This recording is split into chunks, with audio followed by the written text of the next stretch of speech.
গিরা কাপড়ের ব্লাউজ পরা মেয়ে এখন তার নাকি লাগে হচ্ছে ১.৫ গজ কাপড়। হ্যালো এভরিওয়ান, আসসালামু আলাইকুম। আজকে আপনাদেরকে ভাইরাল গলার আরও একটা ব্লাউজ দেখাবো। এই গলার ব্লাউজ আমি পরেছিলাম পহেলা ফাল্গুনে। লাল ব্লাউজ আমি পরেছিলাম বাসন্তী কালার শাড়ির সাথে। তো এরকম ব্লাউজ আমি আরও একটা মেক করেছি। তো ব্লাউজটা কেমন হয়েছে আপনারা বলবেন।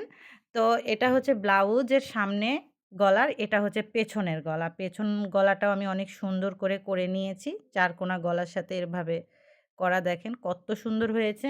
তো আমি যেখান থেকে ব্লাউজ বানাই অনেক সুন্দর করে সেই টেলরটা ব্লাউজ মেক করে দেয় আমাকে। তো ব্লাউজ বানাতে যেই খরচ হয় তা দিয়ে আরও একটা জামা বানানো যাবে গাইস। এতই মজুরি যাই হোক ব্লাউজের। আর এটা আমার ঈদের শাড়ির হচ্ছে যে ব্লাউজ, এটা আমি বানিয়ে নিলাম 3/4 ডেনা দিয়ে। এটা হচ্ছে পেছনের গলাটা, ব্লাউজের পেছনের গলা। আর সামনের পার্টটা দেখাই। আর এটা হচ্ছে সামনের পার্ট, এটা হচ্ছে ব্লাউজের সামনের দিকটা 3/4 ডেনা।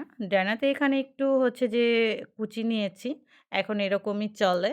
তো হাতাতেই তো সামান্য স্টোন ওয়ার্ক করা আছে।